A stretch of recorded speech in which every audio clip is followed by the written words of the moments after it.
The growl started low, a rumble that vibrated through the dirt of the canine training yard at Naval Base San Diego like distant thunder. Then it multiplied. 47 military working dogs, Belgian Malinois bred for aggression, German Shepherds trained to kill on command, Dutch Shepherds that could track a man across 3 miles of desert, all vocalizing at once.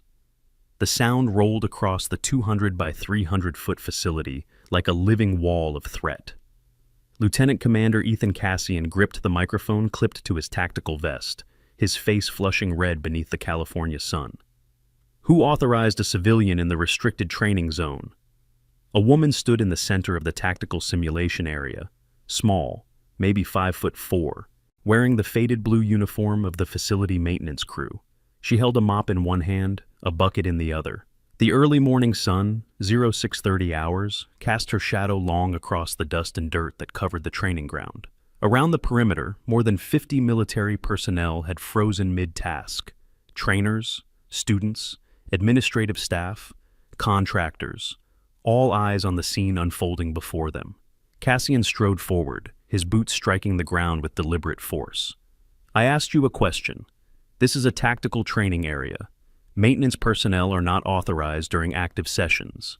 Remove yourself immediately. The woman didn't move, didn't speak, just stood there, mop in hand, as still as a statue. I'm talking to you, Cassian closed the distance, his hand rising to shove her shoulder. Are you deaf or just... 47 dogs moved as one. No barking now, no growling, just fluid synchronized motion. Every dog, from the 65-pound Malinois to the 90-pound Shepherds, positioned themselves between Cassian and the woman. A semicircle of muscle and teeth, an absolute stillness. Their eyes locked on Cassian, ears forward, bodies coiled, not aggressive, not submissive, something else, something that made the hair on the back of every witness's neck stand straight up.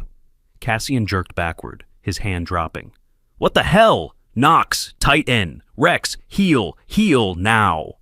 Not one dog moved. Staff Sergeant Dylan Fletcher sprinted across the yard from the obstacle course, his pristine trainer's uniform catching dust with each step.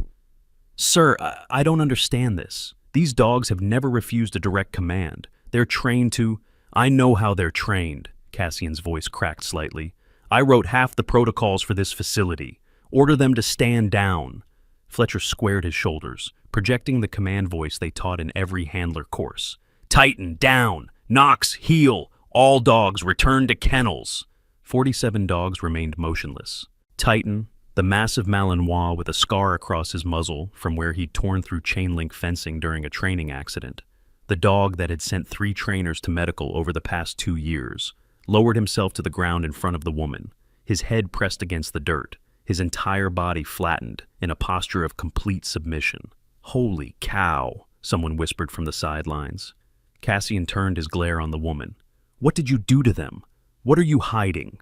She didn't answer, didn't even look at him. Her eyes tracked across the dogs with the kind of assessment that comes from years of pattern recognition.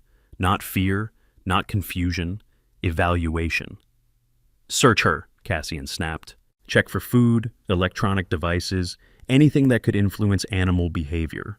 2 trainers moved forward hesitantly. The dogs shifted, maintaining their protective formation, but allowing the approach. They found nothing. No treats, no whistles, no electronic training collars. Just a woman in a maintenance uniform with empty pockets and calloused hands. Lieutenant Sapphire Ronan appeared from the administrative building, her crisp officer's uniform and perfectly styled hair a sharp contrast to the dusty chaos of the training yard. She took in the scene with a practiced smirk. The cleaning lady causing trouble? How unexpected. Her voice dripped with the kind of contempt reserved for people she considered beneath notice. Perhaps she's lost. Someone should escort her back to where she belongs, preferably off this base entirely. The words hung in the air. Several trainers exchanged glances. Seaman Daisy Grant, barely 23, fresh from handler school, with stars still in her eyes, bit her lip and looked away. Dylan circled the woman slowly, studying the dog's formation. Sir, permission to attempt treat-based recall? Granted. Dylan produced a handful of freeze-dried liver treats from his training pouch. High-value rewards, the kind that could call a dog off prey drive in the middle of a chase. He held them up, let the scent carry on the morning breeze. Dogs, come, treat! Not one ear twitched, not one nose lifted. 47 sets of eyes remained locked on Cassian with unblinking focus. The woman set down her mop. The movement was economical, precise. She straightened, and something in her posture changed. Her shoulders squared, her feet positioned themselves shoulder-width apart. Her hands rested at her sides with the thumbs aligned with the seams of her uniform pants. Parade rest. The stance drilled into military personnel until it becomes unconscious, until the body defaults to it without thought. Nobody seemed to notice except Master Chief Arthur Fraser, watching from the equipment shed. His weathered face creased into a frown.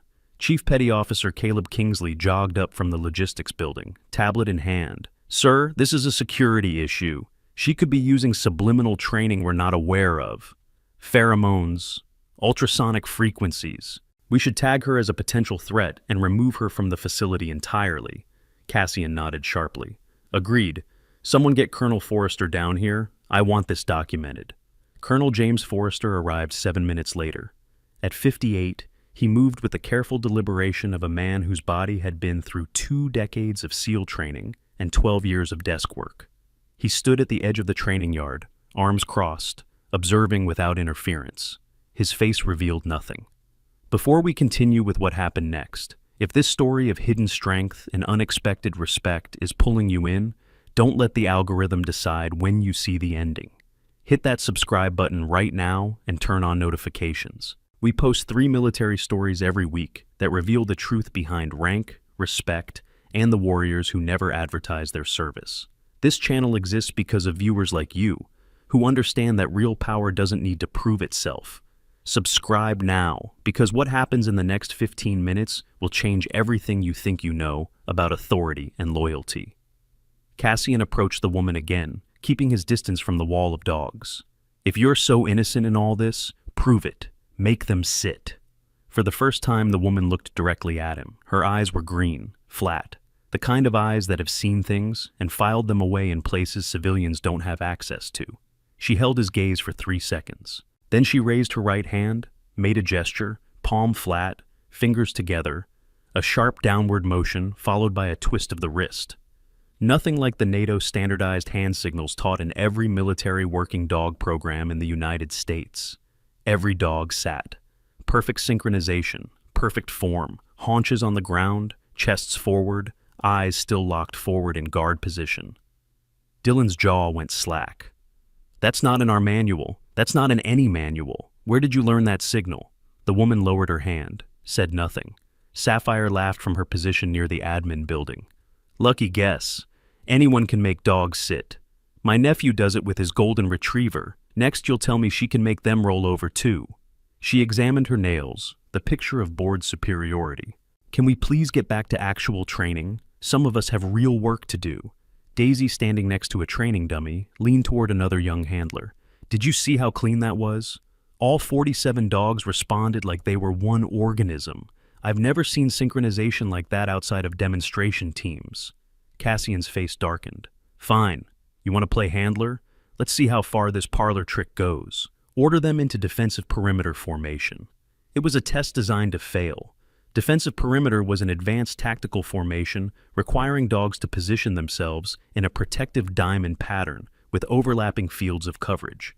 It took months to train, required constant reinforcement. Civilian handlers never learned it because it had zero application outside military operations.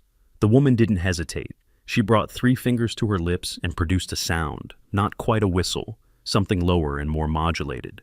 2 short bursts followed by 1 sustained note, then a hand signal, fist closed, opened with fingers spreading in 4 directions, closed again.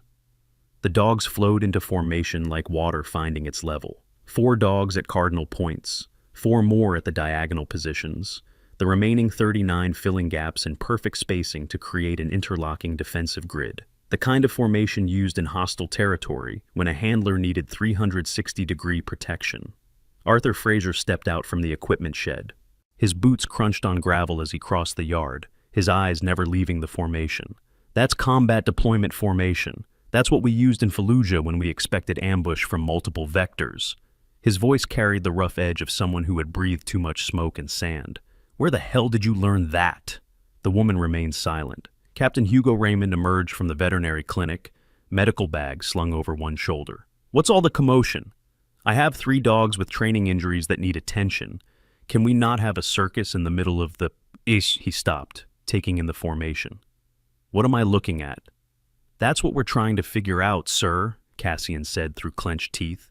Caleb appeared at Cassian's elbow, voice low and insinuating. Sir, what if she's using illegal electronic devices? Hidden ultrasonics that we can't detect? There are black market training tools from overseas. She could be compromising our dogs' conditioning, making them vulnerable to foreign signals. This could be a security breach we don't fully understand yet. Cassian seized on it. Strip search. Female officer to conduct it. I want every inch of her and her equipment examined. If she's carrying anything at all, I want it documented. Sapphire's expression flickered with something like pleasure.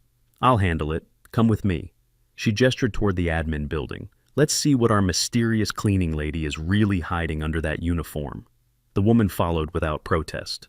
The dogs held formation until she disappeared through the door, then broke and followed, a stream of muscle and fur flowing across the yard in perfect silence. 15 minutes later, Sapphire returned alone, her expression sour.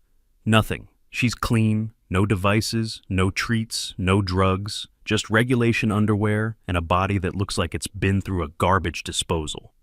What do you mean? Forrester asked, his first words since arriving. Sapphire shrugged.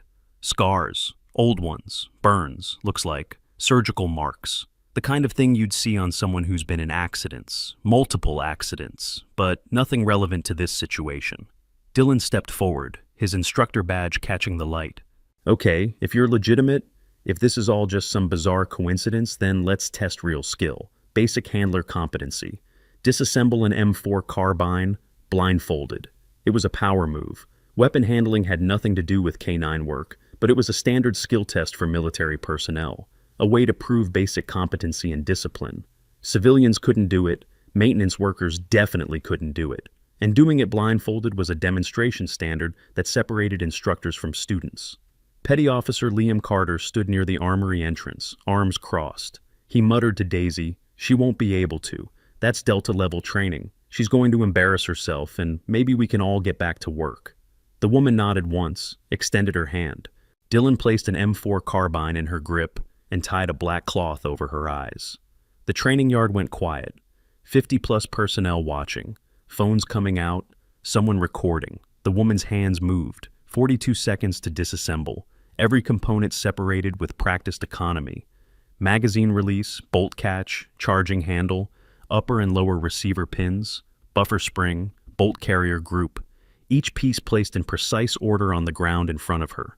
38 seconds to reassemble. Her fingers worked without hesitation. No fumbling, no false starts. When she finished, she performed a functions check. Charging handle pulled, trigger pressed, safety selector tested, all by touch. She removed the blindfold and handed the weapon back to Dylan without a word. Nobody spoke. Dylan's hands shook slightly as he took the rifle. That's instructor-level performance. That's what we teach our advanced courses after 6 months of daily training. His voice cracked. Who trained you? The woman's hands showed themselves in the gesture of returning the weapon. Calluses along the thumb web, thickened skin on the fingertips, the kind of wear patterns that come from thousands of hours of weapon manipulation. Scars across the knuckles, uniform coverage suggesting repetitive impact rather than random injury. She didn't answer Dylan's question. Instead, she removed the blindfold slowly, folded it precisely, and held it out. Her eyes met his with that same flat assessment. Then she turned and picked up her mop. Cassian's face had gone from red to purple. Answer the question. Where did you learn weapons handling? YouTube tutorials, sir. Her voice was quiet, steady, completely sincere in tone, and utterly unconvincing in content. A ripple of murmurs spread through the watching crowd. Someone laughed nervously. Someone else whispered something about classified training. Hugo stepped forward, his medical bag hitting the ground with a thud. Okay, fine. Weapons training is one thing. Let me try something in my field. Scenario: military working dog shows signs of hypovolemic shock following training accident. Rapid breathing, pale gums, weak pulse. You're in the field, no vet immediately available. What do you do? It was a trick question. Civilian first aid for dogs was basic. Check breathing, keep warm, get to a vet. Military field protocols were different. Combat veterinary medicine assumed resource scarcity and immediate threat environments. The woman didn't pause. Establish airway patency. Assess breathing rate and quality. Check circulation via capillary refill time and pulse strength. Elevate hindquarters 30 degrees to maintain cerebral perfusion. Prevent heat loss with thermal blankets or body heat. Establish intravenous access if qualified and supplies available. Administer crystalloid fluids if shock is confirmed. Monitor for... She stopped. Her eyes flickered. Awareness crossing her face that she'd said too much.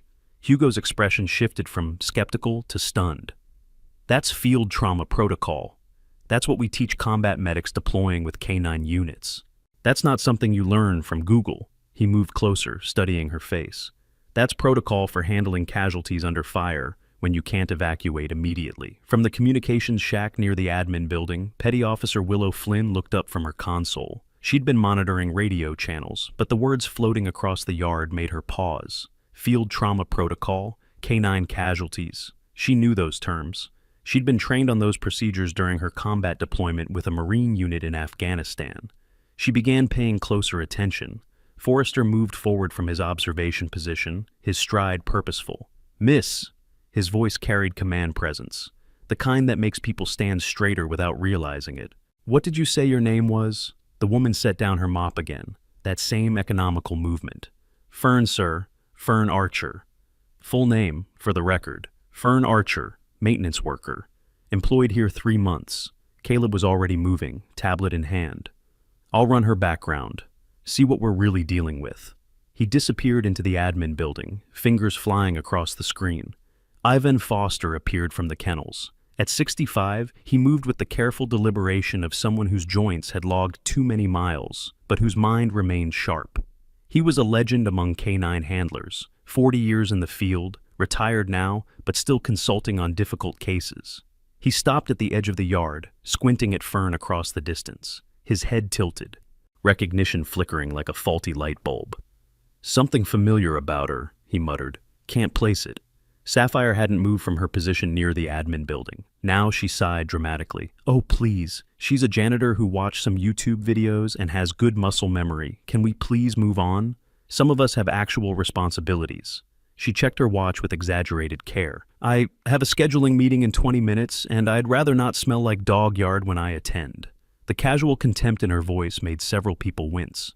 Daisy looked at the ground, her cheeks flushing. Cassian ignored her. His focus remained locked on Fern. "I want to know how a cleaning lady knows SEAL medic protocols. I want to know why 47 trained military dogs refuse to leave her side. And I want to know why you're standing here pretending to be someone you're not." Caleb emerged from the admin building at a jog, tablet extended. "Got something, sir? Fern Archer. Service record. United States Army Reserve. Military occupational specialty. 88 Mike. Motor transport operator. Single deployment, Iraq, 2011 to 2012. Honorable discharge." Cassian grabbed the tablet, scanned the information. "So, you did serve. Why hide it?" Fern's expression didn't change. "I didn't hide anything. You didn't ask." "Motor transport?" Dylan sounded confused. "You drove trucks? That explains nothing. You don't learn canine handling driving convoy routes. You don't learn advanced weapons manipulation. You don't learn combat veterinary medicine." Arthur pulled Dylan aside, voice low but carrying in the morning stillness. "Something's wrong with this picture. That diamond formation she deployed? I've been training dogs for 28 years. I've worked with Army, Marines, Air Force, and Navy programs. That formation isn't publicly documented anywhere. It's used by special operations units in classified deployments." He glanced back at Fern. "Motor transport doesn't get that training. Nobody gets that training unless they're operating in extremely specific units." Lieutenant Commander Naomi Jasper strode across the yard from the intelligence building. At 44, she carried herself with the quiet confidence of someone who knew things other people didn't. She held a tablet with a bright red classified marking across the screen. Her face was serious. She went directly to Forrester, showed him the screen, and whispered something that made his eyes widen. Forrester shook his head slowly. "Verify the photo. Cross-reference with facial recognition. I need to be absolutely certain before we proceed." Naomi nodded and stepped away, fingers working the tablet. Forrester approached Fern with more care now, less confrontation, more evaluation. "Ma'am, I need to ask you directly. What unit were you actually assigned to during your deployment?" Before Fern could respond, before anyone could move, the facility alarm screamed to life. 3 short bursts. Emergency signal. Hugo's radio crackled with urgent voices overlapping each other in a chaos of information. "Medical emergency!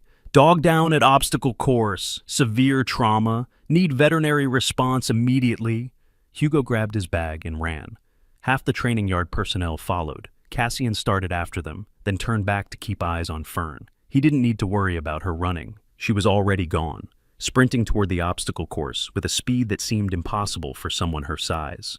The 47 dogs flowed after her in formation, maintaining the defensive diamond even at a full run. The precision was hypnotic, unnatural, like watching a flock of birds move as a single organism. Arthur watched them go, his weathered face creased with something between awe and fear. "I've never seen that before. Never in 4 decades of handling. Dogs don't maintain tactical formation during emergency response. The stress breaks discipline. But those dogs—" He trailed off. Dylan finished the thought. "Those dogs aren't following training. They're following her." The radio protocols Fern would use in the emergency weren't standard civilian frequencies. They were encrypted military channels that required specialized communication devices, the kind that cost upwards of $3,000 and featured frequency hopping, burst transmission, and tactical mesh networking. These tactical communication systems allowed special operations teams to coordinate across hostile territory without interception, using satellite uplinks and encrypted voice with less than 50 millisecond latency. The technology that kept SEAL teams connected in Kandahar and Fallujah now protects first responders, search and rescue teams, and security professionals who need communications that simply cannot fail when lives are on the line. Everyone ran toward the obstacle course. The scene that greeted them would shatter every assumption they'd made about the quiet woman with the mop. Rex, a 4-year-old German Shepherd with a track record of perfect performance, lay trapped beneath a collapsed A-frame obstacle. The structure, designed to support up to 300 pounds, had failed catastrophically. Steel framework pinned the dog's hindquarters. Blood spread across the dirt from a deep laceration on his left rear leg. His breathing came fast and shallow. His gums had already started losing color. Classic signs of traumatic shock progressing rapidly. Hugo skidded to a stop, medical bag hitting the ground. He was reaching for supplies when Fern dropped to her knees beside Rex. Her hands moved, not the fumbling of a civilian trying to help, not even the competent movements of a trained first responder. Her hands moved with the precision of someone who'd performed these exact actions under pressure so many times that conscious thought no longer factored into the equation. 5 seconds. That's how long it took her to complete the primary assessment. Airway clear, she'd checked by gently opening Rex's mouth and visually confirming. Breathing rapid but adequate, her hand on his chest, counting. Circulation compromised, her fingers on his femoral artery, feeling the weak, thready pulse. She spoke without looking up. Her voice had changed, no longer quiet and deferential. Command voice, the kind that makes people obey before they think. "I need pressure on the femoral artery. Ice packs from medical, gauze, hemostatic agent, intravenous catheter kit. Move." People scattered to obey before realizing they'd just taken orders from the maintenance worker. Hugo reached for his bag. "I'll handle the—" "No time." Fern already had the IV kit in hand. She found the cephalic vein on the first attempt. No palpating, no searching, just direct insertion. Had the line placed and secured in 12 seconds. Drew blood for a quick hematocrit check, even as she applied pressure to the wound site with her other hand. Her movements were ambidextrous, equally skilled with both hands. The kind of capability that only comes from training specifically designed to maintain function if one hand is compromised. She grabbed Hugo's radio without asking permission. Switched it to a different frequency. The encrypted channel that nobody on base should have known existed. Tango 7 Mike, requesting immediate medevac protocol for K9 casualty. Trauma consistent with penetrating wound, estimated blood loss 500 milliliters, showing early decompensation. Coordinates 3, 2.7, 158 north, 117.1563 west. Advise status. In the communications shack, Willow Flynn's hands froze over her keyboard. That frequency, that call sign. She'd heard it exactly once during her deployment, when a classified unit had crossed paths with her Marine convoy. The operator had used that same protocol format, that same clinical precision in describing casualties. She grabbed her supervisor's arm. "Sir, that's a JSOC frequency. Joint Special Operations Command. That's not accessible to base personnel. That's not accessible to most of the military. How does she have access to that channel?" Hugo tried to take back his radio. "You can't use military emergency frequencies without authorization. You're contaminating." Cassian arrived at the scene, pushing through the crowd. "What's happening? Who gave orders to—" He saw Fern working on Rex, saw the IV line, saw the professional wound management. His hand shot out to grab her shoulder. "Stop. You're not authorized to provide veterinary care. Step away before you—" He yanked her backward. Her shirt caught on the collapsed obstacle frame. Old fabric, worn thin from months of industrial washing. It tore, not just a small rip. The entire back panel separated from collar to hem. The world stopped. Not metaphorically, not in the poetic sense. Literally. Every person within visual range froze mid-motion, mouths open, eyes locked, phones coming up to capture what they were seeing. Fern's back was a canvas. At the top, spanning her shoulder blades, the Naval Special Warfare Trident, the SEAL insignia that every operator earns after surviving 24 months of the hardest training in the American military. But this one was modified, unique, a canine paw print integrated into the Eagle's body, the anchor wrapped with a tactical lead, details that didn't exist in standard SEAL insignia. Below that, 12 paw prints arranged in 3 rows of 4. Each print contained a date written in tiny script: 2009, 2011, 2013, years spanning nearly a decade. Each paw print rendered in different ink, some faded, some dark, some with scar tissue disrupting the lines. Below that, geographic coordinates rendered in precise military format: 34.5, 333 degrees north, 69.1333 degrees east, 33.3152 degrees north, 44.3661 degrees east. Anyone with basic geographic knowledge would recognize them instantly. Kabul, Afghanistan, Baghdad, Iraq. And at the base of her spine, in script that looked like it had been carved rather than tattooed: Silent Service, Eternal Watch, Ghost Unit 7. Beneath the tattoo, crossing through the ink in white lines of scar tissue, surgical marks, the distinctive pattern of shrapnel extraction, IED blast signature, the kind of scars that come from being too close to an explosion and surviving only because someone got you to a surgical table fast enough. The silence lasted 3 seconds, then Daisy gasped, loud enough to break the spell. "Oh my God!" Colonel James Forrester's reaction was instantaneous. His back straightened, his heels came together. His right hand rose in the sharpest, most precise salute any of the witnesses had ever seen. His hand trembled. His voice cracked when he spoke. "Master Chief." The title hit like a physical force. Master Chief Petty Officer. The highest enlisted rank in the Naval Special Warfare community. The rank that takes minimum 15 years of exemplary service to achieve. The rank that nobody uses unless they've earned it through blood and performance. If you're as stunned as everyone in that training yard right now, do me a favor. Pause for 2 seconds and smash that like button. It tells YouTube to show this story to more people who appreciate real military culture and the bonds that go deeper than rank or uniform. Your like literally keeps this channel alive. Hit it now, then let's see what she does next that makes the entire facility question everything. Fern turned slowly. Her hands still held pressure on Rex's wound. Blood covered her fingers. Her face showed no emotion, just that same flat assessment she'd used since the beginning. Cassian stumbled backward. The torn fabric still clutched in his hand. His mouth worked, but no sound emerged. His face drained of color so fast it looked like someone had opened a valve. Dylan dropped his clipboard. The sound of it hitting the dirt was loud in the absolute silence. Ghost Unit? But those are legends. Stories. They don't actually exist. They can't exist. His voice climbed an octave. Can they? Sapphire had gone white as paper. Her perfectly styled hair and crisp uniform suddenly looked ridiculous. Costume rather than authority. She backed away slowly, one hand pressed to her mouth, hyperventilating audibly. Hugo set down his medical kit with careful precision, straightened, brought himself to attention, saluted. "Master Chief Petty Officer, I apologize for my disrespect, ma'am." His voice was steady, but his eyes were wide. "I should have recognized the signs." Caleb had dropped his tablet entirely.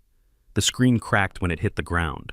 His face cycled through expressions: shock, denial, horror, understanding. "I ran a background check on a DevGru operator. Oh no. Oh no. He was talking to himself, voice climbing toward panic. Around the perimeter, 50-plus personnel responded in a wave. Some saluted, some just stared. Phones were everywhere now, recording, photographing. The screenshot that would circulate through military social media for months was being captured in real time. Arthur Fraser stood with tears streaming down his weathered face. He didn't salute. Civilians don't salute. But he stood at attention, with his hand over his heart. I knew I recognized something. 28 years, and I've never seen anything like this. His voice broke. "You're real. Ghost Unit is real." Ivan Foster pushed through the crowd, moving faster than his age should have allowed. He stopped 10 feet from Fern, his entire body shaking. Fallujah.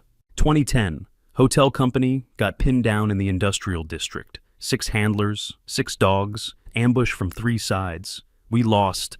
He couldn't finish. His hands covered his face. Everyone said the ghost handler went in. Everyone said she got 3 handlers out. They said 6 dogs died holding the line while she evacuated the wounded. He looked up, tears on his cheeks. "That was you. Holy cow, that was you." Liam stepped forward, his voice barely above a whisper. "My brother, Petty Officer Marcus Carter. He served with Naval Special Warfare Support Activity. He told me stories about a handler who went into an ambush zone to extract wounded. He said she carried a 90-pound Malinois 2 miles through enemy fire because she refused to leave anyone behind. He said," Liam's voice cracked. "He said she took shrapnel meant for the dog. He said she had to be physically restrained from going back for the casualties." Tears ran down his face. "He said her call sign was Ghost because nobody ever saw her coming, and nobody could believe what she'd done after she left." Naomi pushed through the crowd, tablet extended toward Forrester. On the screen, a classified file. Photo of a younger Fern in full combat gear. Seal trident on her chest, K9 vest over tactical armor. Text marked, "Classified, DevGru K9 unit, eyes only, clearance level Omega." Forrester took the tablet with shaking hands, read in a voice loud enough for everyone to hear. "Master Chief Petty Officer Fern Archer, Naval Special Warfare Development Group, K9 unit handler and lead instructor, 12 combat deployments. Afghanistan, Iraq, Syria, classified locations, Purple Heart with 3 oak leaf clusters, Bronze Star with Valor device, Navy Cross." He paused, his voice breaking. "Navy Cross, 3rd highest decoration for valor in combat, awarded for..." He had to stop and clear his throat.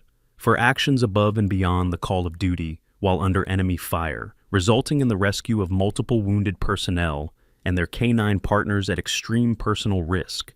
The weight of those words pressed down on everyone present.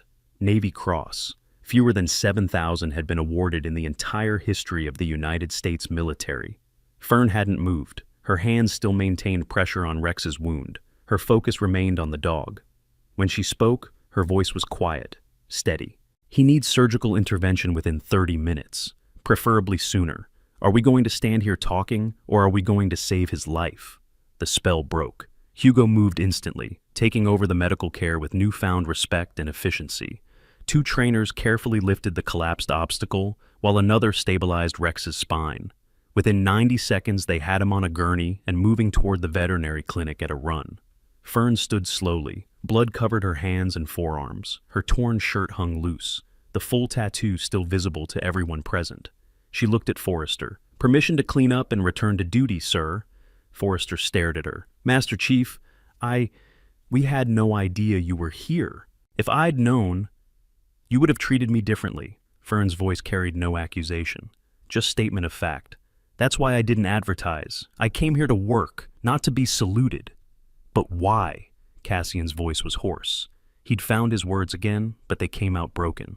"Why work as maintenance? Why hide your identity? You're a Master Chief. You're a SEAL. You're..." He gestured helplessly at her back. "Your Ghost Unit." Fern looked at him with those flat green eyes. Because real warriors don't advertise, Lieutenant Commander.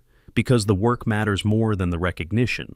And because someone needs to clean up after the people who spend all their time reminding others of their rank. The barb landed like a physical blow. Cassian flinched. She turned away, heading toward the maintenance building. The 47 dogs fell into formation around her. Not the defensive diamond anymore. Now they moved like an honor guard, flanking her on both sides, moving at her pace. Not because she commanded them, because they chose to.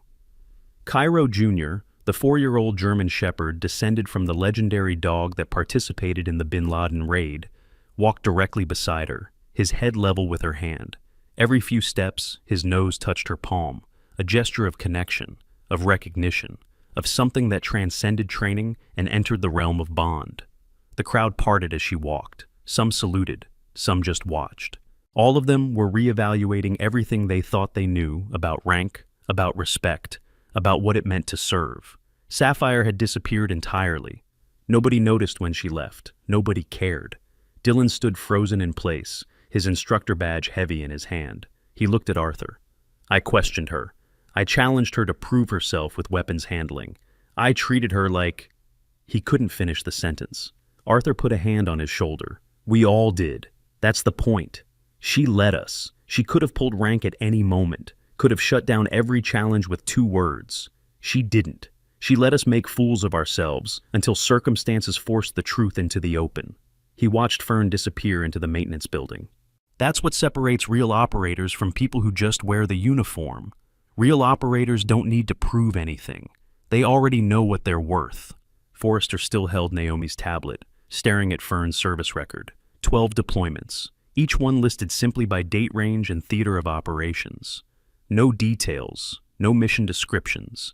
Everything above his clearance level. The kind of record that tells you someone did things that will never appear in history books. The kind of service that happens in the dark so other people can sleep safely. He made a decision. Naomi, I need a direct line to NavSpec War Command. Now. I need to know if Master Chief Archer is still technically on active reserve status. I need to know if there's any way we can officially bring her back into the training program. And I need to know... He paused. I need to know if anyone's been looking for her, because someone with her skills and experience doesn't just disappear into a maintenance job without a reason. Either she's running from something or she's hiding from something. Either way, we need to know what. Naomi nodded and moved away, already placing calls. Liam approached Forrester cautiously. Sir, permission to speak? Granted. My brother told me something else about the ghost handler. He said she retired because she lost her entire team in a mission that went sideways. He said 6 dogs died in one operation, and she couldn't, his voice broke, she couldn't handle training new partners after that.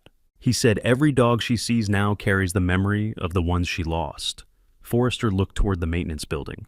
That would explain why she's here, why she took a job that keeps her close to dogs without having to form operational partnerships, why she works in the background. He was quiet for a moment. She's grieving, and we just forced her back into the spotlight she was hiding from. The injuries Fern sustained during her 12 combat deployments weren't just physical. TBI from IED blasts, hearing loss from sustained firefights, and PTSD from watching teammates fall. These are the hidden costs of service. That's why specialized veteran disability insurance policies exist, providing up to $10,000 monthly for service-connected disabilities rated at 100%. These policies supplement VA benefits, covering mortgage payments, medical treatments not covered by standard health care, and family support during the hardest transitions. For warriors who gave everything, comprehensive disability coverage ensures they and their families never fight alone again. In the veterinary clinic, Hugo worked on Rex with renewed focus and respect. The wound required 22 sutures. The IV line Fern had placed was textbook perfect. Her field assessment had been exactly correct. Rex would make a full recovery because someone with combat trauma experience had been there in the critical first minutes. The day progressed in a strange, subdued fashion. Word spread through the base like wildfire. By 1400 hours, personnel from other departments were finding excuses to walk past the maintenance building, hoping for a glimpse, wanting to see if the stories were true. Fern didn't emerge. She stayed inside, presumably cleaning, doing the job she'd been hired to do. But the 47 dogs knew. They positioned themselves around the maintenance building in a loose perimeter, not blocking access, just present, watching. A silent honor guard for someone they recognized as pack leader, as warrior, as something beyond simple handler or trainer. At 16:30 hours, the base commander arrived, Rear Admiral Patricia Vance, 2-star flag officer, commander of the entire Naval Special Warfare facility. She didn't announce her presence, didn't demand attention. She simply walked to the maintenance building and knocked on the door. Fern answered, still in her torn uniform, still covered in dried blood. The Admiral saluted. "Master Chief Archer, a word, if you're willing." Fern stepped outside, returned the salute with the kind of precision that comes from years of military bearing, said nothing, just waited. "I received a call from Nav Spec War Command about 2 hours ago," the Admiral said. "Your service record is still sealed above my clearance level. That tells me things I can't officially acknowledge. But it also tells me that you're someone we need here, someone who could reshape how we train the next generation of handlers and K9 operators." Fern's expression didn't change. "I'm here to work maintenance, ma'am." "You're here to hide," the Admiral said gently. "And I understand why. I've read the parts of your record I have access to. I know about Kandahar. I know you lost your team. I know you blame yourself, even though the after-action report cleared you of any wrongdoing and credited you with preventing a complete catastrophe." Fern's jaw tightened, the only sign that the words had impact. "I'm not ordering you to do anything," the Admiral continued. "You've given enough, more than enough. But I'm asking you to consider something. Those 47 dogs out there, 12 of them you personally trained, 35 of them are descended from dogs you trained or dogs that served alongside your teams. They remember, not consciously perhaps, but genetically, behaviorally. You're part of their lineage." She gestured toward the training yard where personnel were slowly returning to normal operations. "We're losing institutional knowledge, the old ways, the methods that actually work versus the methods that look good on paper. I have trainers with impeccable credentials who can't inspire dogs the way you did in 5 minutes this morning. I have handlers graduating who will deploy without understanding the reality of combat K9 operations because everyone who really knows is either dead, retired, or hiding in maintenance closets." Fern looked at the ground, at the dogs surrounding the building, at Cairo Jr., who sat directly in front of her with absolute attention. "Think about it," the Admiral said. "No pressure, no timeline, but know that if you're willing, I will personally create a position for you. Senior Master Trainer, design your own curriculum, set your own terms, name your own price." "I don't need money," Fern said quietly. "I work maintenance because the pay is enough and the job is simple." "Then do it for them," the Admiral pointed at the dogs. "Do it because the next generation of handlers deserves to learn from someone who actually understands the bond. Do it because somewhere, right now, there's a kid fresh out of handler school who's about to deploy into a situation where his life will depend on a dog he barely knows. And maybe, just maybe, if you teach his instructors the right way, that kid comes home alive." The Admiral saluted again, turned to leave, paused. "For what it's worth, Master Chief, thank you, for your service, for your sacrifice, and for reminding all of us what true humility looks like in a warrior." She walked away, leaving Fern standing in the doorway of the maintenance building, surrounded by 47 dogs who refused to leave her side. The sun was setting now, 17:45 hours. The training yard had mostly cleared, but a few people remained. Arthur, Dylan, Daisy, Liam, Ivan. They stood at a respectful distance, not approaching, just present, bearing witness. Fern looked at them, at the dogs, at the facility that had become her hiding place, and was now threatening to become something else entirely, something that required her to be visible again, to teach, to lead, to remember everything she'd been trying to forget. Cairo Jr. pressed against her leg, his weight solid and warm, his presence a reminder that some bonds transcended trauma, that some connections were worth the pain of maintaining them. She closed her eyes, took a breath, made a decision she wasn't ready to make. But before anyone could know what that decision was, before she could speak or move or signal her choice, her phone vibrated in her pocket. Not the simple vibration of a text message, the specific pattern of an encrypted call. 3 short pulses, 2 long, 1 short. She pulled it out, looked at the screen. Unknown number, scrambled identifier. The kind of call that civilians never receive, and most military personnel only encounter in training scenarios. She answered, "Archer." The voice on the other end was distorted, run through encryption layers that made it sound mechanical and distant. "Ghost 7, we have a situation." Everyone watched her face, watched the change that came over her expression. The shift from uncertain civilian to something harder, something that had spent years in places where hesitation meant death. "I'm retired," she said flatly. "So you've said. 3 times now, but this isn't a request for service. This is a notification. Cairo's offspring is ready for deployment. Advanced threat environment, hostile territory. High-value target requiring specialized extraction. Ethiopia, Addis Ababa region. Wheels up in 72 hours. Fern looked at Cairo Jr. The dog's ears were forward, alert, like he understood something in her posture, something in the tension that radiated from her body. "I'm not going back," Fern said into the phone. "The target is a group of 6 humanitarian workers being held by a militant faction. 3 of them are children. Intelligence indicates they have 48 hours before execution for propaganda purposes. You're the only handler with regional operational experience. You're the only one who's worked with Cairo's lineage in that specific environment.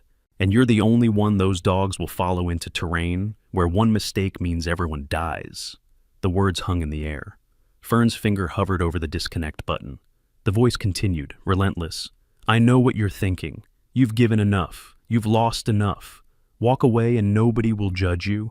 But somewhere in Ethiopia right now, there are 3 children who don't know they have 48 hours left to live. And the only person who might be able to change that is standing in a maintenance building, trying to pretend she's not still a warrior." Fern closed her eyes. Her free hand dropped to Cairo Jr.'s head. The dog leaned into her touch, unwavering and absolute in his trust. The world narrowed to this moment, this choice, this impossible decision between the safety of anonymity and the weight of capability, between the trauma she was trying to heal and the lives she might be able to save. She opened her eyes, looked at the people still watching from across the yard, at the dogs who'd refused to leave her side, at the facility that held both everything she'd lost and everything she might become. She brought the phone back to her ear. "Send coordinates." She disconnected, stood in the doorway for one more moment. Then she looked at Cairo Jr. "Looks like you're about to find out what your father was famous for." The dog's tail wagged, once, sharp and certain. And in that moment, everyone watching understood. Ghost Unit wasn't a legend. It wasn't a story. It was standing right in front of them, covered in blood and dog hair, and the weight of choices most people never have to make.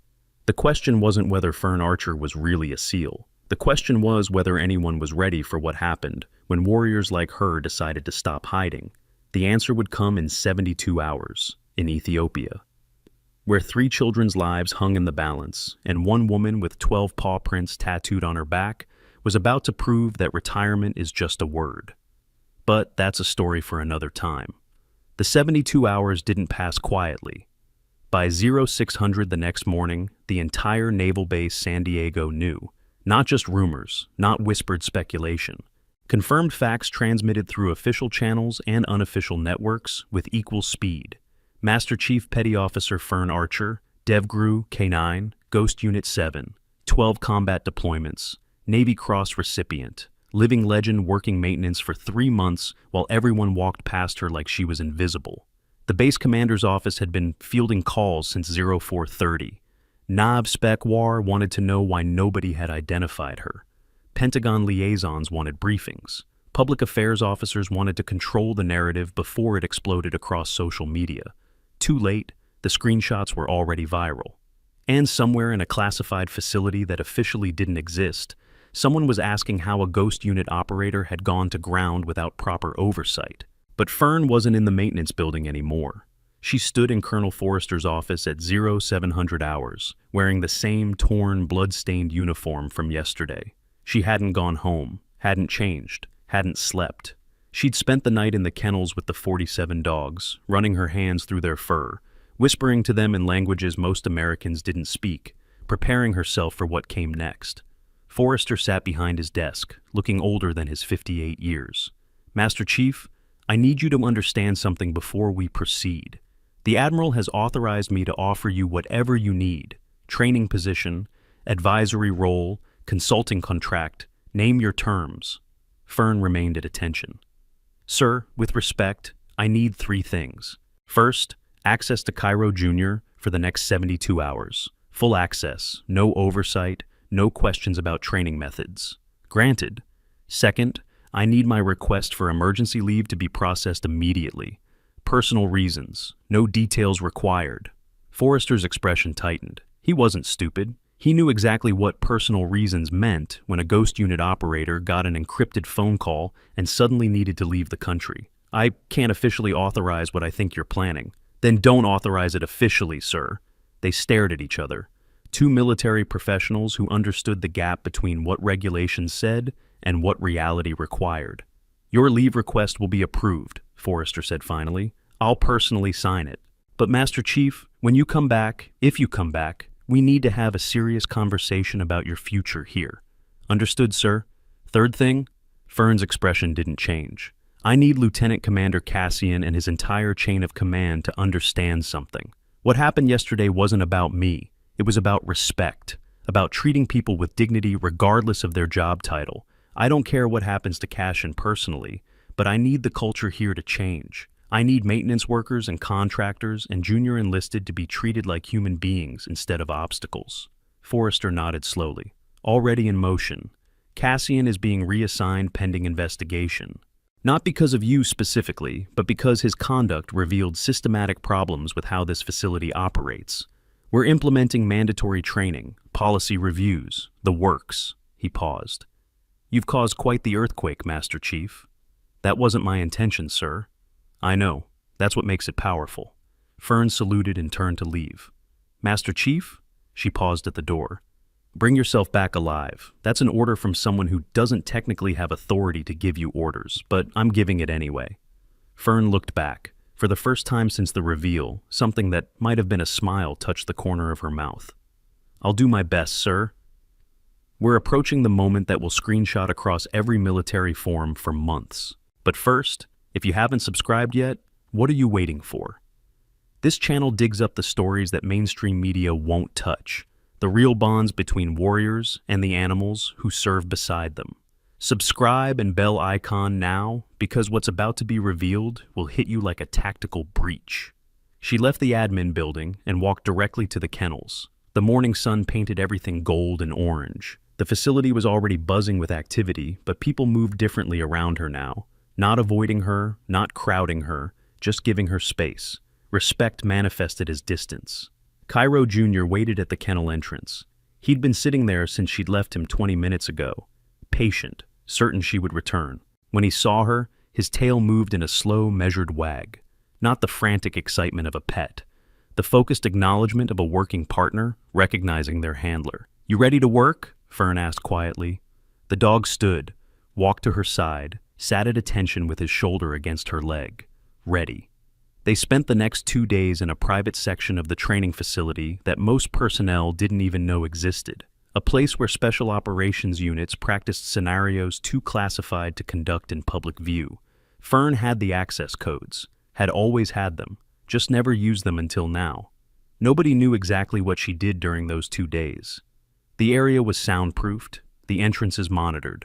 But people saw her emerge at odd hours to grab food from the mess hall, always in workout gear, always covered in sweat, always with Cairo Jr. at her side, moving in perfect synchronization. Daisy tried to approach her once, caught her at 1900 hours near the equipment shed. Master Chief, I know you're busy, but I just wanted to say... Fern stopped, turned. Her eyes weren't flat anymore. They were sharp, focused, the eyes of someone preparing for combat. Say it fast, Daisy swallowed. I want to learn from you. When you get back from wherever you're going, I want to understand what you understand about K9 operations. I want to be better. Fern studied her, really looked at her, saw something in the young seaman's face that reminded her of herself 20 years ago. Hungry, determined, naive about what that determination would cost. You sure about that? Fern asked. Because what I do, what I've done, it changes you. You can't unsee things, can't unknow things. The bond you form with a working dog in combat isn't like anything you have experienced. And when you lose them, she paused. When you lose them, pieces of you go with them that you never get back. Daisy didn't flinch. I understand, Master Chief. No, you don't. But maybe that's okay. Nobody understands until they live it. Fern reached out and did something unexpected. She adjusted Daisy's collar, straightened her uniform with the practiced efficiency of a senior enlisted correcting a junior sailor, a gesture of mentorship, of acceptance. When I get back, we'll talk, really talk, about what it means to be a handler, about sacrifice and partnership, and the weight of putting a dog in harm's way because the mission requires it. Tears appeared in Daisy's eyes. Thank you, Master Chief. Don't thank me yet.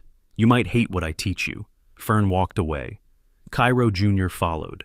They disappeared back into the classified training area and didn't emerge until the 72 hours were almost up. On the third day, at 0500 hours, a nondescript black SUV pulled up to the base's auxiliary entrance. The driver didn't identify himself, didn't need to. Fern threw a small duffel bag in the back and climbed in. Cairo Jr. jumped in beside her without hesitation. The vehicle drove away, heading toward Naval Air Station North Island, heading toward a plane that officially didn't exist on any flight manifest, heading toward Ethiopia and 6 hostages and 48 hours that had already started counting down. But back at the training facility, life continued, changed, different. Dylan stood in front of his advanced handler class at 0800 hours.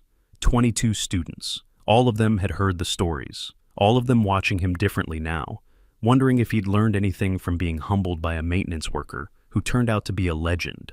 He had. Today's lesson, he began, is about assumptions, about respect, about understanding that rank and skill don't always present themselves the way you expect. He pulled out his phone, showed them the screenshot that was circulating everywhere. Fern's exposed back, the tattoo, the scars, the proof. 3 days ago, I challenged a woman to prove her competency with weapons handling. I gave her a test designed to make her fail so I could feel superior. She passed it so completely that I looked like an amateur. The class was silent. Here's what I learned, Dylan continued. Real expertise doesn't announce itself. Real skill doesn't need validation. And real warriors, the ones who have actually been there, done things we can't imagine, they don't waste time proving themselves to people who wouldn't understand anyway. He set down his phone. Master Chief Archer worked here for 3 months. She cleaned our floors. She emptied our trash. She watched us strut around like we were special because we wore instructor badges. And the whole time, she had more operational experience than everyone in this facility combined. He looked at each student individually. So, here's your assignment. Before you ever challenge someone's competency, before you ever assume you're better than someone because of their job, or their rank, or their appearance, remember this moment. Remember that the most dangerous operator you'll ever meet might be the one you least expect. And treat everyone, with the respect you'd give to someone who might actually be a Navy Cross recipient hiding in plain sight. The class absorbed that in silence. One student raised his hand. Sergeant Fletcher, is it true she's deploying again? The rumors say... I don't know anything about Master Chief Archer's current status, Dylan cut him off. And if I did, I wouldn't discuss it. Operational security isn't a suggestion, it's a requirement. What I will say is this. If she is somewhere doing something, then whoever needs her made the right call, because there's nobody better at what she does. Across the facility, Arthur Fraser sat in his small office reviewing training records. He'd been at this job for 28 years, had seen thousands of handlers come through the program, had trained some of the best K-9 operators in the military, but he'd never seen anything like what Fern Archer had demonstrated in those few minutes yesterday morning. The diamond defensive formation, the hand signals, the absolute trust 47 dogs placed in her without hesitation. It bothered him.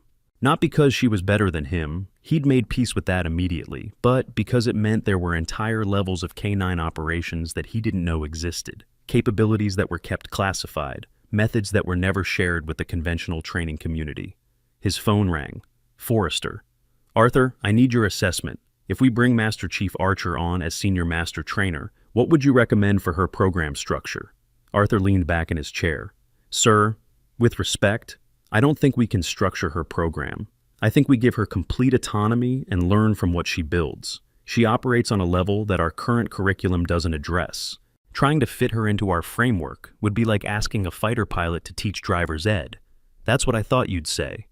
But sir, if she does come back and if she does agree to teach, I want to be in those classes. I don't care if it makes me look like an amateur. I don't care if I have to sit next to 20-year-olds taking notes. I've spent 3 decades thinking I understood canine operations, and yesterday I learned I've barely scratched the surface. Noted. I'll make sure you have access to whatever program she develops. Forrester paused. If she comes back. She'll come back, sir. How can you be sure? Because she left 47 dogs here who love her. Because she made a promise to a young seaman who wants to learn. And because warriors like Master Chief Archer don't stay gone. They might hide. They might need time. But they always come back to where they're needed. Arthur looked at a photo on his desk. Himself with a military working dog from his deployment to Afghanistan in 2003. They come back because that's who they are. It's not something they choose. It's something they can't escape. The advanced canine handling skills Fern demonstrated weren't learned in basic training. They came from elite certification programs that cost between $15,000 and $40,000 and take 18 to 24 months to complete. These specialized programs teach tactical canine deployment, combat veterinary medicine, behavioral psychology, explosive detection, and classified techniques used by special operations forces worldwide. Graduates work for federal agencies, private military contractors, and elite law enforcement units earning between $80,000 and $150,000 annually. For those with the dedication, professional canine handler certification opens doors to careers that forge unbreakable bonds between warrior and animal. In the maintenance building, a new worker started on the 4th day. A man in his 40s named Paul, transferred from another facility. He approached the job with professional detachment, did his work, kept his head down, didn't talk much. But on his 2nd day, one of the younger maintenance workers, a kid fresh out of high school named Marcus, made a comment. "Man, can you believe the woman who had this job before you was some kind of super soldier? I walked past her like 100 times. Never knew." Paul paused in his mopping. "Maybe that's the point." "What do you mean?" "I mean, maybe the fact that you walked past her 100 times and never knew says more about you than her." Paul resumed mopping. People like that, they don't do what they do for recognition. They do it because it needs doing. And when they're done, when they've given everything they have to give, sometimes all they want is to be left alone, to do simple work, to not be stared at or thanked or reminded of everything they've lost. Marcus was quiet for a moment. "You talk like you know people like that." "I was Army. 2 deployments, Iraq. I knew a few operators, not as high level as her, but enough to understand." Paul wrung out his mop. "The best ones, they're ghosts. You work next to them for months and never know what they've done. And when you finally find out, it changes how you see everything." "Did it change how you work?" Paul smiled slightly. "Yeah, it did. Made me realize that every job matters, that mopping a floor can be done with as much dedication as conducting a raid, that there's dignity in any work if you bring your full self to it." He looked at Marcus. "Master Chief Archer was probably a better maintenance worker than most people will ever be at anything. Not because the work was special, but because she's the kind of person who gives her full effort to whatever she does. That's what makes someone elite, not the job, the approach." Marcus thought about that while they worked in silence. 3 days passed, then 4, then a week. Nobody heard from Fern. No updates, no communication. Officially, she was on emergency leave for personal reasons. Unofficially, people whispered about Ethiopia, about hostages, about missions that would never be acknowledged. The 47 dogs knew something was wrong. They became restless. Cairo Jr. especially. He stopped eating for 2 days. Just sat at the kennel entrance staring at the maintenance building where he'd last seen her. The vet cleared him physically. This wasn't illness. This was emotional distress. This was a working dog missing his partner. Dylan tried working with him. "Come on, Cairo. Let's train. Let's do something." The dog obeyed mechanically, followed commands, performed tasks, but there was no spirit in it, no fire. He was going through motions because he was trained to obey, not because he wanted to. "He's grieving," Arthur said, watching from the sideline. "He thinks she's not coming back." "How can you tell?" "Because I've seen it before. When handlers are killed in action, their dogs go through this. They wait, they watch, they hope. And when enough time passes without their person returning, something in them shuts down." Arthur's voice was heavy. "It breaks them in ways that are hard to fix." "But Master Chief isn't dead. She's just deployed. Dogs don't understand deployment. They understand present or absent, here or gone. And Cairo Jr. can't smell her anymore. can't hear her, can't feel her presence. So, some part of him is preparing for the possibility that she's gone forever. Dylan looked at the dog sitting at attention, but with none of his usual engagement. That's horrible. That's the cost of the bond. The deeper the connection, the more it hurts when it's severed, even temporarily. Arthur walked toward Cairo Jr. slowly, sat down on the ground beside him, didn't touch him, just sat there. The question is whether she comes back before he gives up hope.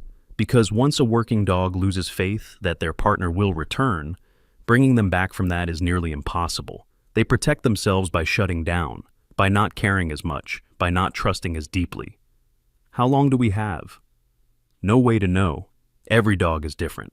But I'd say we're running out of time. Arthur reached out carefully and touched Cairo Jr.'s head. The dog didn't react. Come back, Master Chief. Your partner needs you. Days turned into 2 weeks, then 3. The facility had settled into a new normal. Cassian was gone, reassigned to a desk job at a different installation pending full review. Sapphire had resigned entirely, her letter of separation citing personal reasons. But everyone knew the truth. Hugo had restructured the veterinary medical training to include more field protocols. Dylan had completely overhauled his instruction methods to emphasize humility and respect. But Cairo Jr. continued to decline. He ate because trainers hand-fed him. He worked because he was commanded. But the light in his eyes had dimmed. The enthusiasm that characterized great working dogs had faded. Daisy spent her off-duty hours sitting with him, just being present. She's coming back, she told him repeatedly. Master Chief wouldn't abandon you. She's going to come back. The dog didn't react, just stared at nothing. On day 23 at 1400 hours, Forrester's phone rang. Unknown number, encrypted line. Colonel Forrester speaking. Sir, this is Master Chief Archer, requesting permission to return to base. Forrester nearly dropped the phone. Master Chief, where are you? Are you safe? I'm at North Island, just landed. I have Cairo Jr.'s partner with me, requesting immediate transport to facility and access to kennels. Granted, I'll send a vehicle immediately. Master Chief, the hostages, 6 rescued, 0 casualties on our side, mission complete. I'll brief you when I arrive if you have the clearance. Otherwise, it stays classified. Understood. Welcome home, Master Chief. The call ended. Forrester sat for a moment, processing. Then he grabbed his radio. All personnel, this is Colonel Forrester. Master Chief Archer is returning to base within the hour. I want minimal disruption. Give her space. Do not crowd her. Do not bombard her with questions. Let her reconnect with her team and decompress. That is all. The message rippled through the facility. People paused in their work, exchanged glances. The legend was coming home. Daisy happened to be in the kennels when she heard. She went immediately to Cairo Jr. Did you hear that? She's coming back. I told you. For the first time in 3 weeks, Cairo Jr.'s ears perked up. His head lifted. His nose tested the air like he might catch her scent across the miles. Hold on a little longer, Daisy whispered. She's almost here. The SUV arrived at 15:20 hours. Fern climbed out first. She looked thinner, tired. Her civilian clothes, jeans and a simple shirt, hung loose on her frame. But she was alive, whole, walking under her own power. Cairo Jr. came out of the kennels second, not the same dog who had left.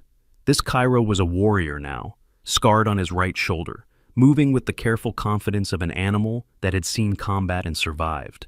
His eyes held something different, harder, more aware. The 2 Cairo dogs saw each other from across the yard. Time stopped. Then they moved, not running, not rushing, just walking with deliberate purpose toward each other. When they met in the center of the yard, they didn't sniff or play or do any of the things normal dogs do. They stood side by side, shoulders touching, facing the same direction. 2 halves of the same unit, 2 parts of the same legacy. And Cairo Jr. changed. The light came back. The engagement returned. In the presence of his counterpart, his partner who had gone to war and come back, he understood that his person had returned too, that the waiting was over, that the bond hadn't been broken. Fern walked toward them slowly. Every step looked like it cost her something. Not physical pain, emotional weight. The burden of what she'd done, what she'd seen, what she'd had to become again after 3 months of trying to be someone else. When she reached the dogs, she knelt, both Kairos pressed against her, not frantically, just solidly, anchoring her, reminding her she was home. She wrapped her arms around them and closed her eyes. Nobody could see her face, but her shoulders shook, just for a moment, just long enough for the wall she'd been holding in place for 3 weeks to crack slightly and let out a fraction of the pressure. Then she stood, pulled herself together, became Master Chief Petty Officer Fern Archer again instead of just Fern. The warrior instead of the woman trying to hide from being a warrior. She looked across the yard and saw them. Dylan, Arthur, Hugo, Liam, Ivan, Daisy, all keeping their distance like Forrester had ordered, all clearly wanting to approach, all respecting her need for space. She raised one hand, a small wave, acknowledgement. Thank you for waiting, thank you for caring, thank you for understanding. Then she walked toward the classified training area with both dogs flanking her. She needed time, needed quiet, needed to process everything that had happened in Ethiopia before she could face questions and debriefings and the weight of other people's expectations. If this story gave you chills, we've got 20 more just like it, waiting in the playlist that just popped up on your screen. Stories of hidden heroes, silent warriors, and the dogs who never forget. Click that playlist now, or hit the next video that's about to autoplay, because once you go down this rabbit hole of real military respect and loyalty, there's no coming back. The formal ceremony happened 1 week later. The Admiral insisted. Not for Fern's benefit, she would have been happy to skip it entirely, but for the facility, for the personnel who needed visible proof that the culture was changing. That respect would be given where it was earned, regardless of job title or rank. They gathered in the main training yard at 0900 hours. 200 people, more than just the K9 facility. Personnel from across the base who'd heard the stories and wanted to witness this moment. The Admiral stood at a podium. Fern stood beside her in dress uniform. The Navy service dress blues that she hadn't worn in 4 years. Every ribbon and medal properly placed. The SEAL trident gleaming above her ribbons. The Master Chief Petty Officer rank insignia on her sleeves. She looked uncomfortable, like the uniform was a costume she no longer fit into. But she wore it because the Admiral had asked. Because sometimes warriors serve by being visible instead of hidden. We gather today, the Admiral began, not to celebrate heroism, because the actions that earned Master Chief Archer her decorations remain classified and always will. We gather to acknowledge something more fundamental, the importance of respect, the value of humility, the understanding that greatness doesn't announce itself. She gestured to Fern. 3 months ago, this warrior joined our facility as a maintenance worker. She did her job well. She kept her head down. She asked for nothing. And we walked past her every single day without seeing her, without recognizing what stood in front of us. That failure is on us. That blindness is our responsibility to fix. The Admiral pulled out a plaque, simple design, wood and brass, engraved with words that would hang in the facility's main hall. From this day forward, this facility will be known as the Master Chief Fern Archer K9 Scene Training Excellence Center. Not because Master Chief sought this recognition, she actively argued against it, but because future generations of handlers need to understand what excellence actually looks like. They need to know that the greatest warrior they'll ever meet might be the one cleaning their floors or fixing their equipment or working quietly in the background while everyone else takes credit. She presented the plaque to Fern, who accepted it with visible reluctance. Master Chief Archer has agreed to serve as our senior master trainer and curriculum development advisor. She will design a new program from the ground up. She will train the trainers. She will share knowledge that has never been shared outside classified units. And she will do it on her terms, at her pace, in her way. The Admiral's voice strengthened, which means everyone here will treat her with the respect her rank and experience demand, not because I ordered it, but because anything less would be a disgrace to the uniform we all wear. Applause erupted, genuine, thunderous. People weren't just clapping for Fern, they were clapping for what she represented, for the change she'd forced simply by being herself. Fern stood at attention, accepting the acknowledgement without smiling. When the applause finally faded, she looked at the Admiral. "Permission to speak, ma'am?" "Granted." Fern turned to face the assembled personnel. 200 sets of eyes locked on her. She took a breath, spoke in that quiet voice that somehow carried across the entire yard. "I didn't come here to be thanked. I came here because after losing my team, I couldn't handle the idea of training new partners only to send them into situations where they might die. I came here to hide, to be invisible, to do simple work that didn't require me to care so much that losing would destroy me again. She paused. The silence was absolute. But these 3 weeks in Ethiopia taught me something. Running doesn't work. Hiding doesn't work. Because when the call comes, when there are lives on the line and you have skills that might make the difference, you go, you serve. Not because you want to. Not because it's healed you or fixed you or made you whole again, but because that's what warriors do. We serve when we're needed, even when it costs us everything. She looked at Daisy specifically. So, yes, I'll train the next generation. I'll teach you everything I know, but understand this. What I teach will hurt. It will challenge everything you think you know about K9 operations. It will force you to confront the reality that every time you deploy with a dog, you're risking a life that trusts you completely. And when you lose them, not if, but when, because in this line of work, loss is inevitable, pieces of you will die with them that you'll never get back. Her voice didn't break, didn't waver, just delivered truth like a blade. If you can accept that cost, if you can carry that weight, then I'll make you into the best handlers in the world. I'll teach you skills that will save lives and complete missions that others consider impossible. But if you're here for glory or recognition, or because you think working with dogs is fun, then quit now. Because what I do isn't fun. It's sacrifice. It's partnership. It's accepting that love and loss are so intertwined in this work that you can't have one without the other. She looked back at the Admiral. That's what I have to say, ma'am. The Admiral nodded slowly. Thank you, Master Chief. Class dismissed. People dispersed slowly. Nobody rushed. Everyone processing what they'd just heard. The honesty, the rawness, the complete absence of sugarcoating or motivation owl speech cliches. Daisy approached carefully. Master Chief, I still want to learn, even knowing what you just said. Maybe especially because you said it. Fern studied her. Why? Because someone needs to. Because these dogs deserve handlers who understand what you understand. And because... Daisy hesitated. Because I think the only way to honor what you have sacrificed is to be willing to sacrifice the same way, to carry the weight forward, to make sure your team didn't die for nothing. Something shifted in Fern's expression. Not quite a smile, something more complicated. Respect mixed with sadness, mixed with recognition of herself in this young woman standing before her. Okay. 0500 tomorrow. Classified training area. Bring Cairo Jr. We start with the basics. And the basics are going to break your heart before they build you into a handler. Yes, Master Chief. Daisy saluted and walked away. Fern watched her go, seeing echoes of her younger self in every step. Arthur approached next. Master Chief, I meant what I said. I want to sit in on your classes, learn from you. You're a Master Chief yourself, Arthur. You've forgotten more about K9 operations than most people ever learn.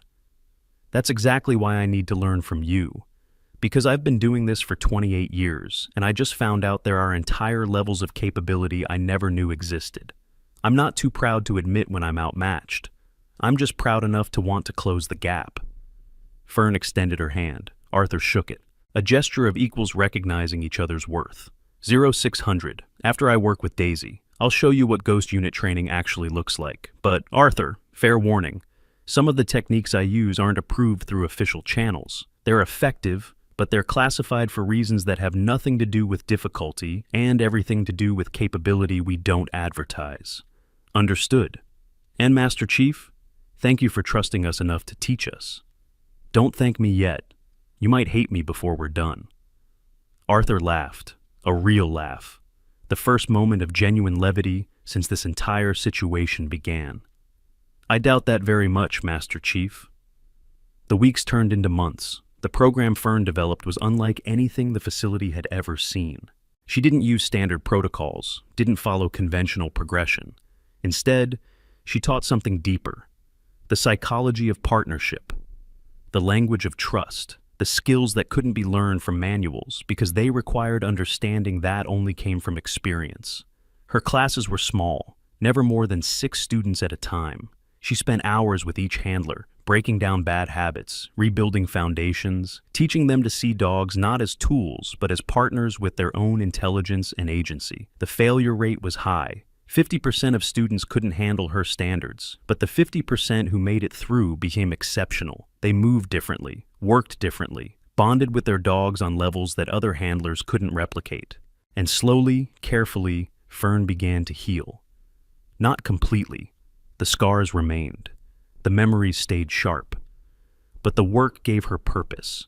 The teaching gave her a way to honor her fallen team by ensuring their knowledge survived, by making sure future handlers had every possible advantage. Cairo Jr. worked alongside her in every class, a living example of what was possible. And beside him, Cairo Sr. returned from Ethiopia with scars and stories that would never be told, but everyone could see in the way he moved. 6 months after her return, Fern stood in the training yard at sunset, 17:45 hours. The golden light painting everything warm and soft. She watched Daisy work with a young Malinois, using techniques Fern had taught her, using signals that weren't in any manual, moving with confidence that came from understanding rather than just memorization. "She's good," Arthur said, appearing at Fern's elbow. "She'll be better. Give her time." "How much time did it take you?" Fern was quiet for a long moment. "I'm still learning. Every dog teaches you something new. Every mission reveals gaps in your knowledge. The moment you think you know everything is the moment you become dangerous. To yourself, to your team, to your partner.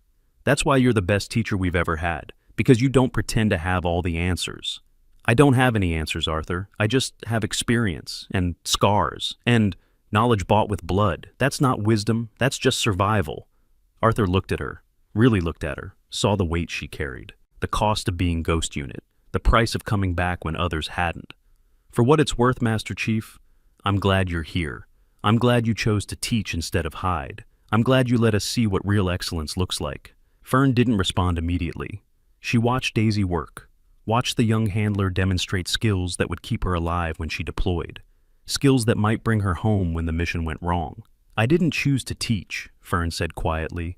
"I just finally accepted that hiding was another form of dying, that the only way to honor the ones I lost was to make sure their sacrifice meant something, that their skills, their knowledge, their approach to the work survived through me, through the handlers I train, through the dogs who carry their lineage." She gestured toward Cairo Jr. and Cairo Sr., both lying in the shade nearby.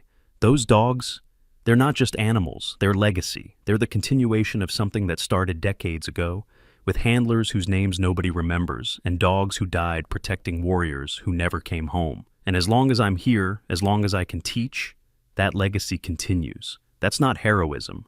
That's obligation." Arthur nodded slowly. "Then I'm honored to be part of that obligation, to learn from it, to carry it forward when my time comes."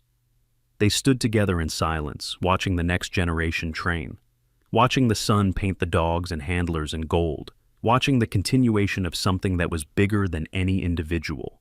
The bond between warrior and animal, the partnership that transcended words and operated on trust so deep it became instinct. And in that moment, Fern understood something she hadn't understood when she first arrived at this facility as a maintenance worker trying to hide from her past. She understood that you can't escape who you are. You can only choose how you use what you've become. She was Ghost Unit, would always be Ghost Unit. The question was never whether she would serve again. The question was how. And teaching these young handlers, sharing this knowledge, making sure the next generation had every possible tool to survive and succeed, that was service too, maybe the most important service she'd ever given. Cairo Jr. lifted his head, looked at her with those intelligent eyes, waiting for whatever came next, ready for the mission, ready for the work, ready because she was ready. She smiled, a real smile this time, small but genuine. "Come on," she said to Arthur. "Let's see if Daisy can handle the advanced tactical formation, the one I showed Dylan that first day." "The diamond defensive?" "No, something harder, something I've never taught anyone outside my unit." She walked toward the training area. Time to share the techniques that kept Ghost Unit alive when everyone else said the mission was impossible. Arthur followed, eager, humble, ready to learn from the best. And behind them, the sun set on another day at the Master Chief Fern Archer Canine Training Excellence Center, a place where legends taught the willing, where excellence was standard, where the bond between warrior and dog was honored as sacred, where a woman who had tried to hide discovered that the only way out was through, that the only way to honor the fallen was to ensure the living were prepared, that the only way to heal was to serve. Some warriors retire, some disappear, some fade into history as stories told around campfires. But some warriors, the rarest ones, the most dangerous ones, the ones who understand that service isn't a choice but an identity, they never truly leave. They change forms. They find new missions. They serve in different ways. Ghost Unit 7 was never about one person. It was about an approach, a philosophy, a commitment to excellence that existed independent of rank or recognition. And as long as one handler carried that knowledge forward, as long as one dog learned those techniques, as long as one young warrior stood at dawn with their partner beside them, prepared to face whatever came, Ghost Unit would never die. It would just evolve, transform, continue through the next generation. And somewhere in Ethiopia, 3 children played in a village that almost became their graveyard. They didn't know the name of the warrior who'd extracted them from hostage takers, didn't know about the dog who'd tracked them through hostile territory, didn't know about the Navy Cross recipient who'd come out of retirement one more time because lives were on the line. They just knew they were alive, that someone had come, that warriors still existed who would risk everything for people they'd never met. And that was enough. That was everything.